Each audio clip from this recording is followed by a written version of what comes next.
Got open man. DJ Moore. End zone. Touchdown. Touchdown Bears. I am Jeff Joniak. Blitz is on. Down he goes. Oscar. What was it like playing for Coach Ditka? I don't want to answer any questions like that. Pressure coming. He's in big trouble. Down he goes. Montez Sweat. And etc. Now, Bears Etc. brought to you by Chevy Drives Chicago, the official truck partner of your Chicago Bears.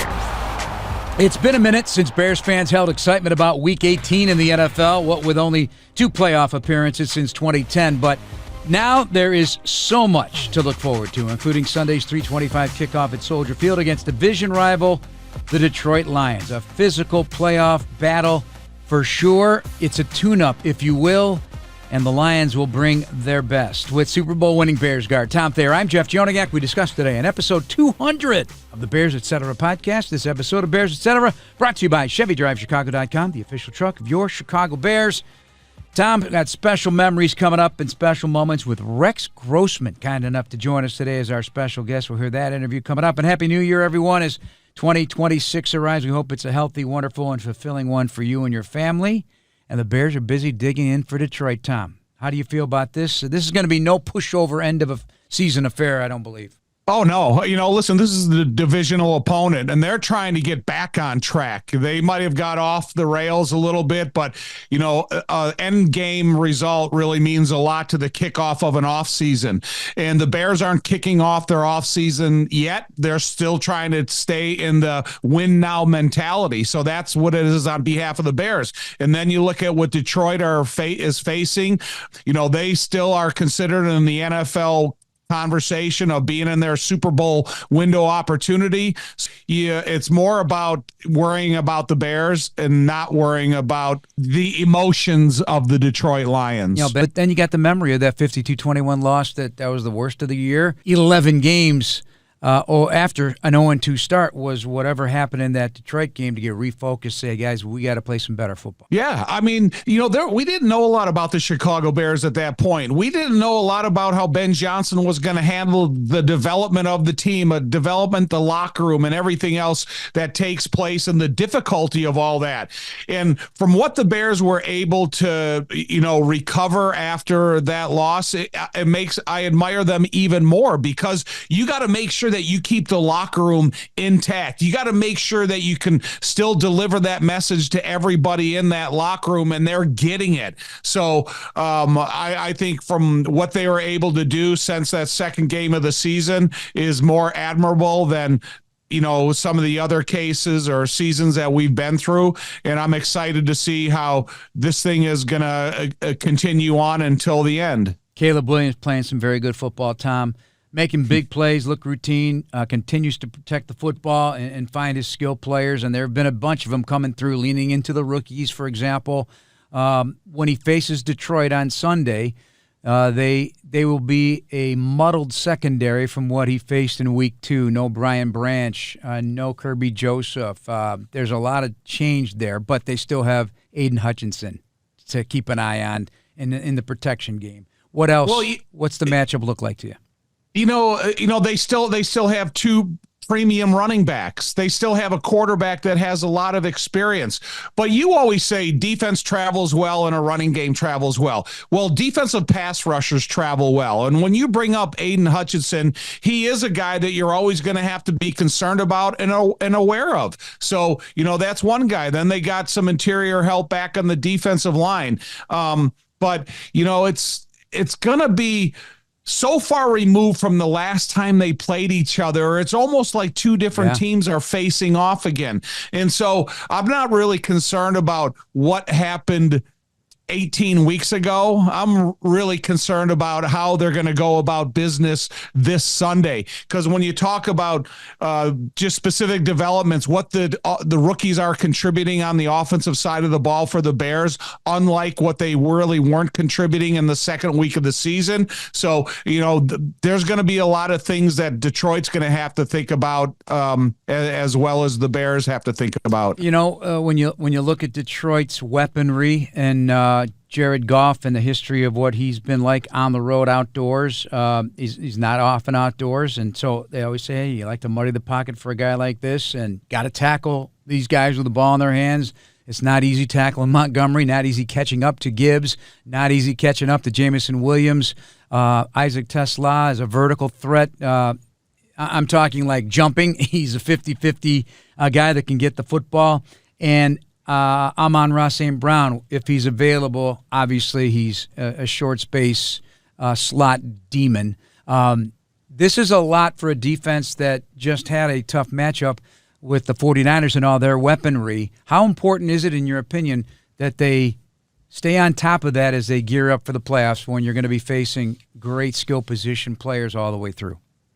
All those complimentary things you just said about Detroit, the only thing that really resonates in my head that is repeatable from week 2 is crossing routes. Because they have some really good receivers. They have good speed. But when you go back and look at the beginning of the game, watch the first quarter and a half, and look at some of the crossing routes and the distance between completion and coverage, it was significant. So if they feel that that's repeatable on from Jared Goff to his receivers against the Chicago Bears and their coverage, maybe you have to somehow speed up the type of pressure that you put on Jared Goff in an outdoor, natural grass, cold atmosphere. It's a lot different than being in that comfort zone of the indoor football that they play quite a bit, and they just played in Minnesota. So I just think that if they feel that they can still have a steady diet of crossing routes against the Chicago Bears, that would be my biggest concern when you talk about all the other athletes they have.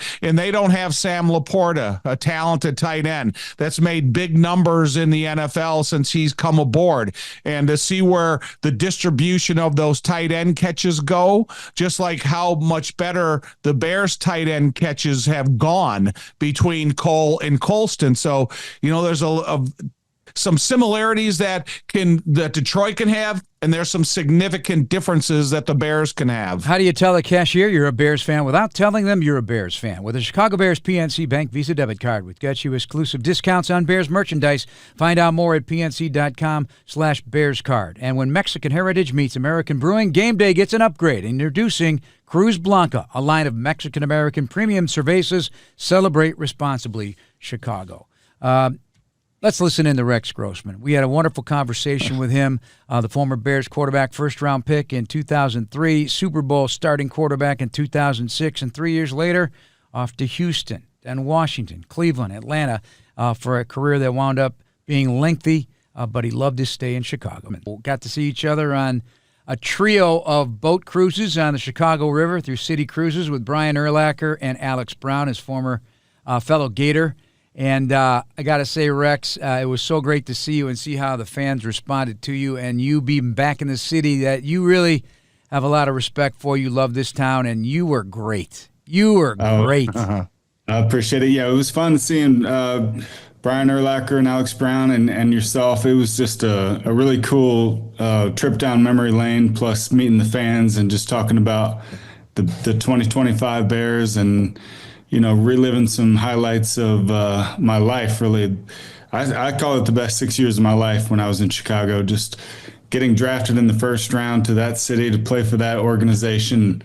And, a lot of ups and downs, but for the most part, just incredible highs. So that's what's going to stick with me. It had to feel like it was your movie being played right there on the cruise. Because, how often do you talk about your career in front of people and share all those rather, some of the details were some private stories and stuff. So it was something. How did you embrace that? Yeah, I liked it. I talked to, some family members that lived it with me every once in a while, but not that often. And so it was really cool to hear Brian's perspective on things and Alex's perspective. Cause I'd been a teammate for Alex since, who was about, 27 years ago. Wow. I graduated early from high school, and on this day, actually, I joined them at the Orange Bowl against Donovan McNabb and Syracuse. So I've known Alex for a long time. So it was fun to reminisce on some Florida stuff and also the Bears stuff. And it was cool, So, Rex, my first question for me is, before we came on the air, you said you don't have much to do today, but you're getting ready for the game tonight, which is Miami and Ohio State. Why are you getting ready for that game?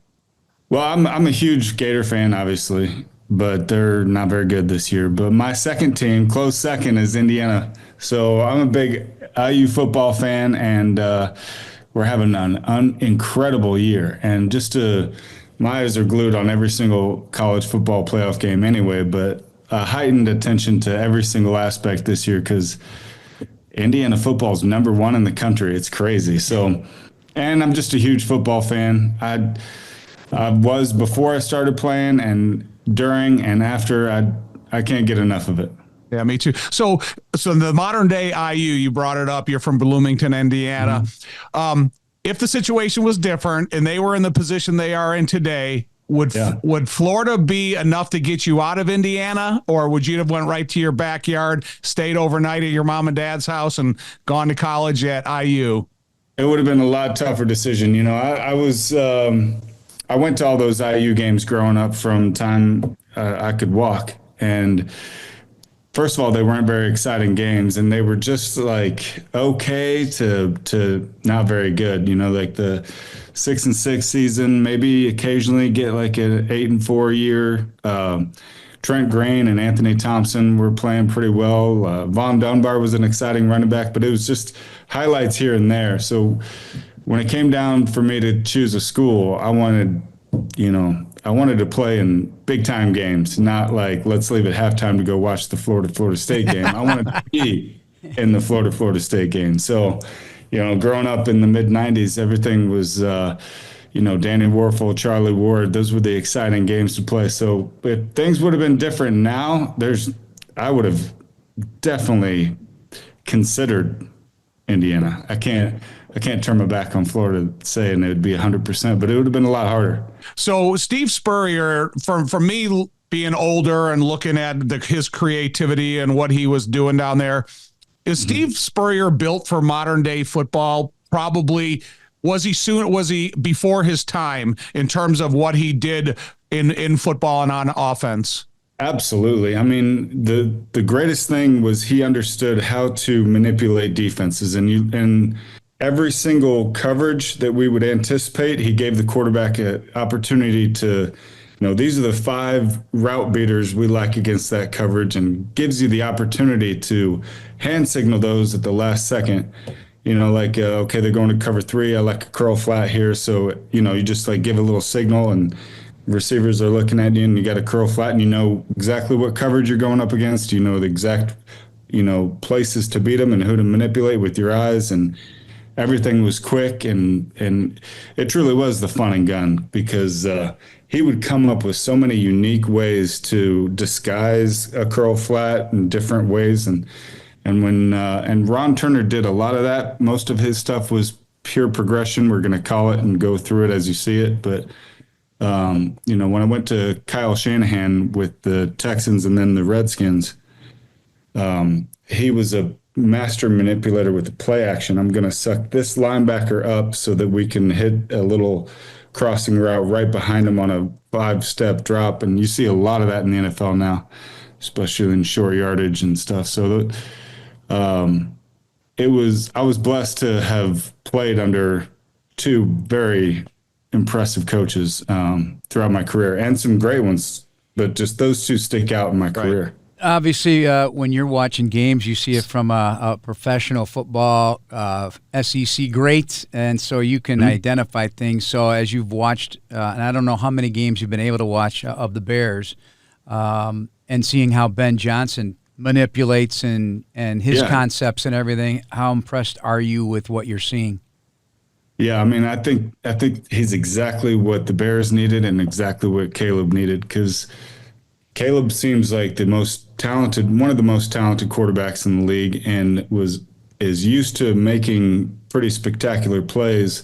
And I feel like this year in 2025, he's a little bit more structured, goes through, and then when things aren't right, he has the ability to make a play where I couldn't, and just run out of the pocket and then make these unbelievable throws or get 12 yards with your legs. And that's just a tough tough quarterback to stop, and he's only going to get better. And I think he's going to be, the sky's the limit, as he gets better with the initial reads and anticipates, everything just slows down a little bit better, and he can anticipate when things are totally wrong and get out a little bit sooner and start making those plays. And, I mean, he's fun to watch too, it's he's not Joe Flacco back there where it kind of puts you to sleep. he is so fun. So well, yeah, that electrifies you because you were always looking down deep, right? And you guys are similar in size. You were what, like 6'1", 217. He's in that same realm, but right. My gosh, is he super strong in his lower half, and he's eyes all over his head. I mean, you must respect what you're seeing in terms of his just God-given athleticism and what he's done to chisel up that body. Yeah, I'm jealous of his movement ability and being able to, burst out of the pocket and like all the moves with speed and efficiency.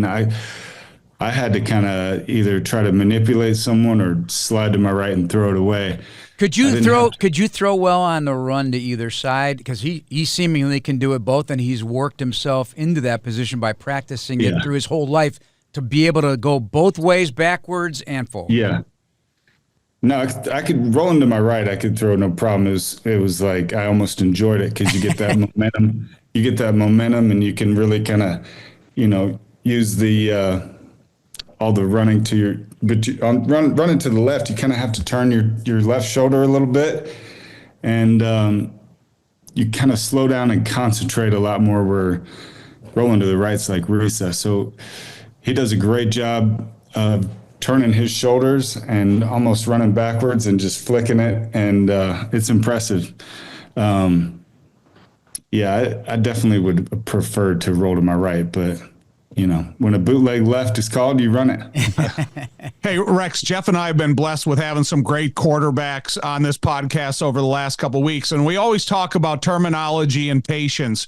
When you look at Caleb and going through a second year as an NFL player, a second year of terminology, what is patience for a quarterback and for the fan base? When do you think that we'll see the best out of a quarterback if he's blessed to be in the same terminology for a couple of years? Yeah, I mean, I think it's just going to get better and better. But year 4 of his NFL career, so it would be, third year in the system. I mean, he's going to be who he is. You're not going to get much better after that. So I would assume that next year he's going to progress again. But the year after that, he is what he is, and it's probably going to be great. So I just know everything kind of just all the noise and dealing with people and understanding the lifestyle of the NFL. You've got your money kind of in place. Everything seems to be pretty normal. You're comfortable in the city. Everybody knows you. Everything's going to be dialed in for him, and he's going to have 3 years with the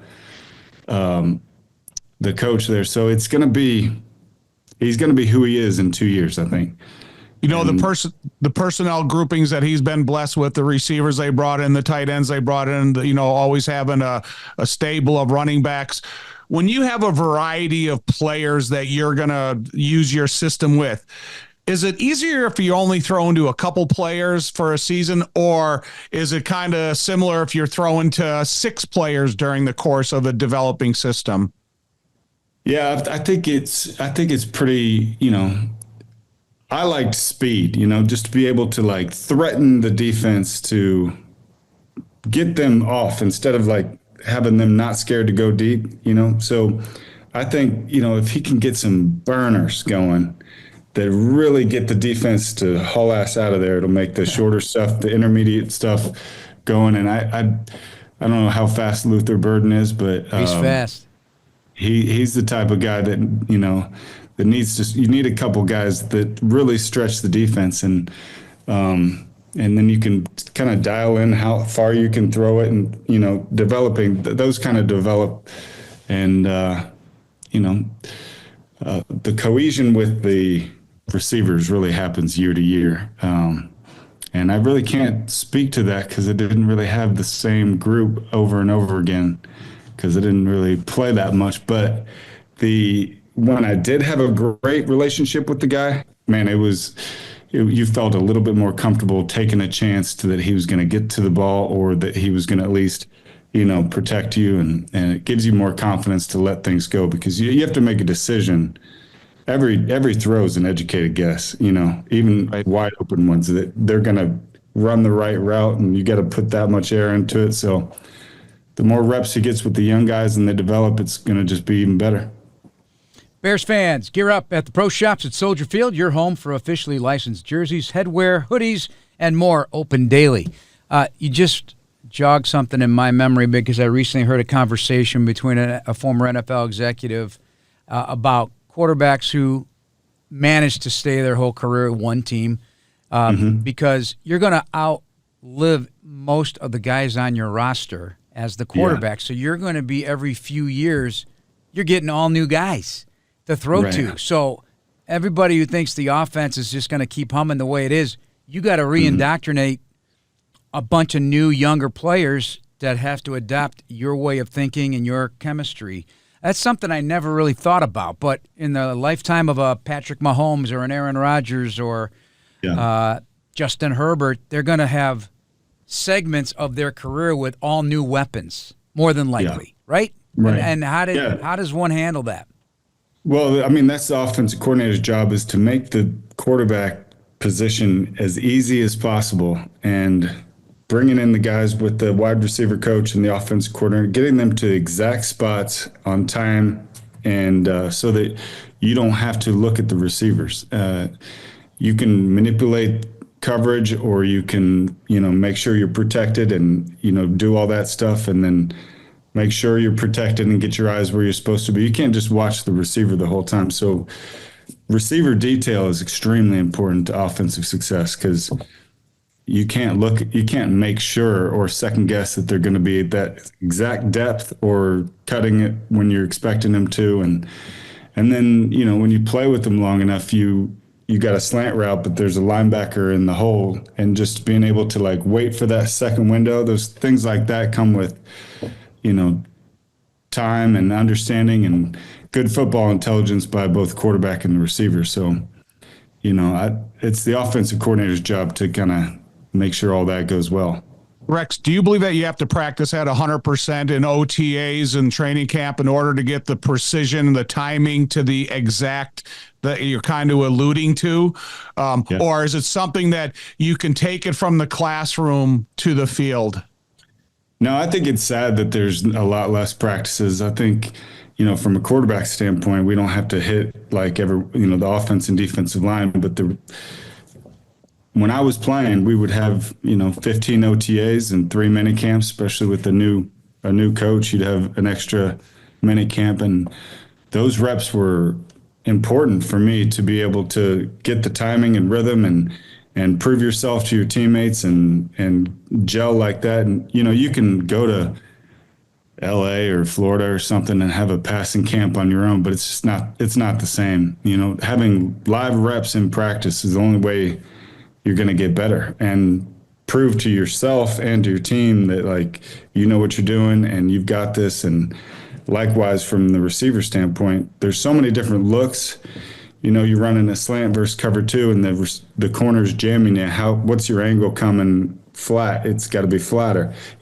Although you can talk about that on the chalkboard, but going through those reps is extremely important to me. I don't know how many practices they have now, but it seems like they have at least half as much as we did. Yeah, that's true. I got a question about playoff football. You had the joy and experience of playoff football, certainly in 2006, that season, which is remarkably going to be an anniversary of 20 years, right?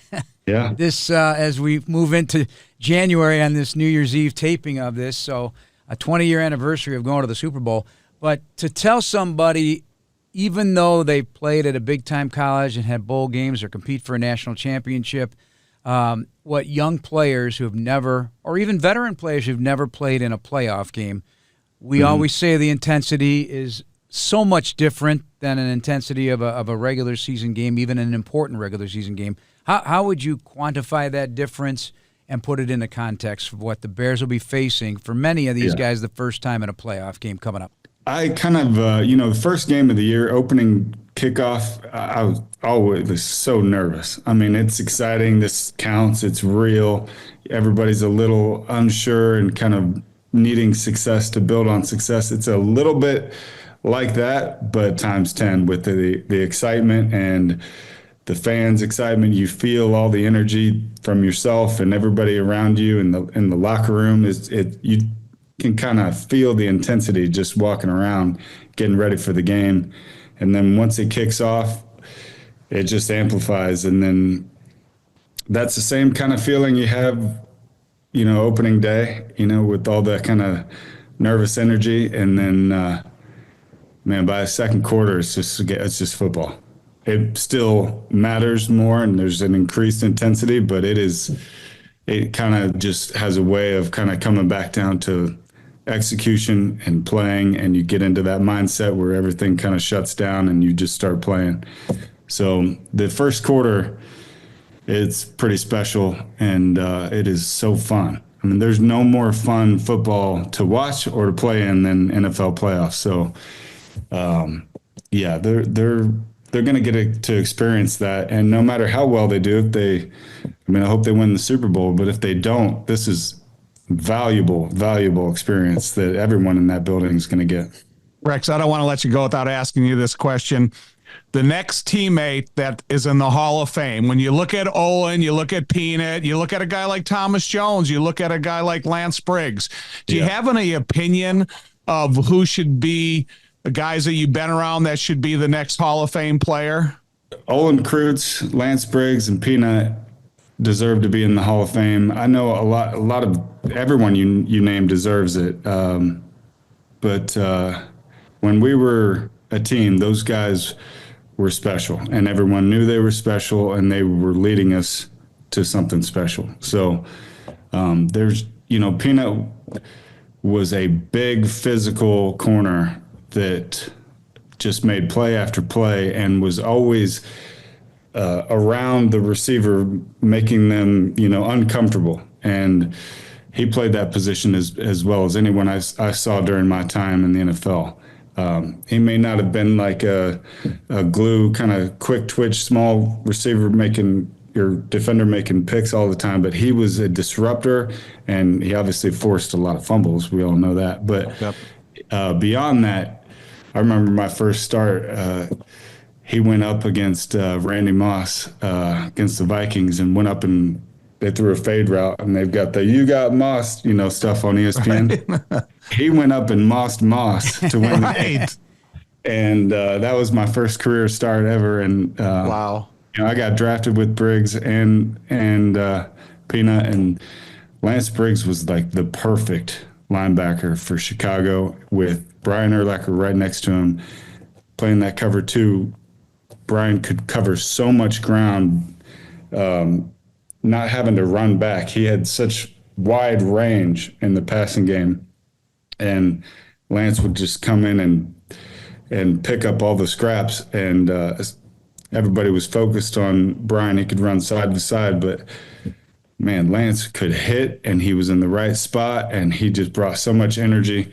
And of course, Olin was the most athletic center I ever played with, and tough, and just played that position as well as you can. I think he went to 8 straight Pro Bowls, something like that. I mean, everyone knew Olin Kreutz was the best center for a long period of time, and that alone deserves a Hall of Fame recognition. So I don't remember all the other people you named, but I just named Thomas Jones because I was looking him up. 10,000 plus yards rushing. Yeah. Was really physical. Good running back. Yeah, I wish I had Thomas Jones my whole career. He was a great in the huddle guy. Would always make the right cut and right read and protection, and he was excellent running back. So, I'd vote for him. all yoked up. Yep. Mm-hmm. Good news, Chicago United Airlines is getting brand new planes with all the bells and whistles like Bluetooth connectivity, screens at every seat, and room for everyone's roller bag. United, proud to fly the Chicago Bears, and you too. So I said in retrospect that Caleb's throw arguably is the best throw in franchise history against Green Bay. Did you see the highlight of it? Did you see the play? I did, yeah. Yeah. So that because of the context, because you got Green Bay, number one. We know what the haunting aspect of that. It was a day that they wound up clinching a playoff spot for this new regime, new direction for the team. And it just had a theatrical flair to it. And he's sitting there watching, and DJ Moore's eyes are covered by black gloves from Keyshawn Nixon. So I don't know if you feel that way. And then second to that is, what was in your opinion, best throw you've ever made in your career?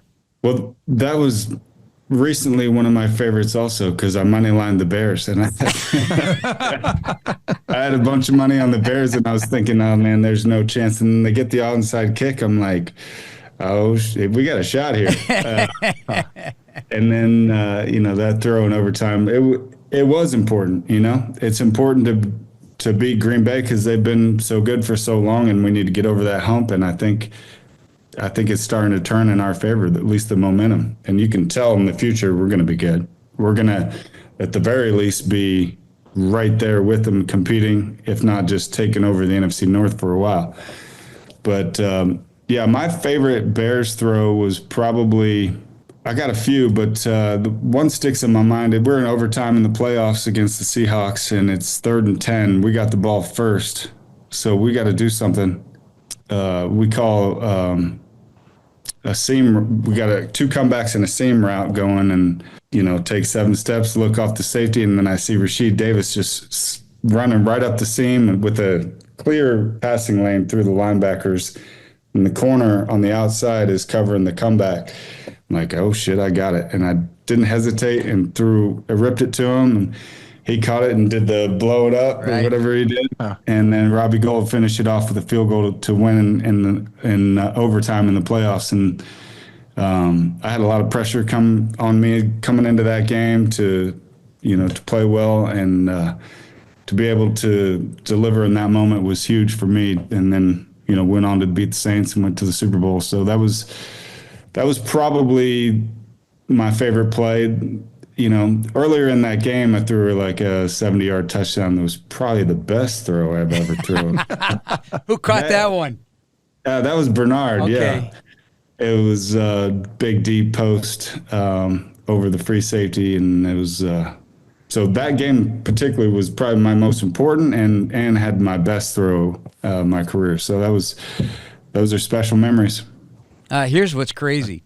I didn't realize this, but you were the first Bears quarterback to start all 16 games in 2006 since Eric Kramer did it in 1995, and his name has resurfaced again because Caleb is within a shot at getting the 4,000 that no Bear quarterback in 106 years has been able to reach, and so that's on the table. And this is a guy who, knock on wood, he's started all 33 of his first NFL games. 34th coming up. It's been a tough thing for quarterbacks in this league to stay healthy, and you experienced that unfortunately as well firsthand. But the value of what that meant to start all 16 with that head coach got you to the Super Bowl along with that defense. Right. So that's always threading that needle, right? The stay healthy at quarterback.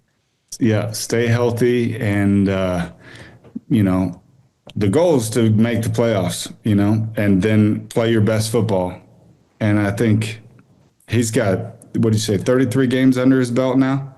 Yep. He's got to be feeling real good about himself and his confidence, and the whole team's got to be gelling together right at the right time. I mean, played the 49ers tough, but, that was definitely a pretty damn good game. If you're going to lose, I mean, there was a lot of excitement and a lot of good plays, and if you're going to lose like that, playing well and tip your hat to the other team. So I think they got the Lions. I don't know if it matters to too much in that game, either team, but get fired up for the playoffs and let's make a run. Rex, I got one more question for you. Sorry. So there's a possibility they could play Green Bay the first round of the playoffs 3 times in 1 year against a divisional opponent. Pros and cons looking at it from the quarterback position. It's going to be a little bit of a chess match. You're going to have you're going to try maybe got to force yourself not to overthink. Well, we did this against them now, so that's not going to work, or they're gonna know we're gonna do this, so we're gonna do that.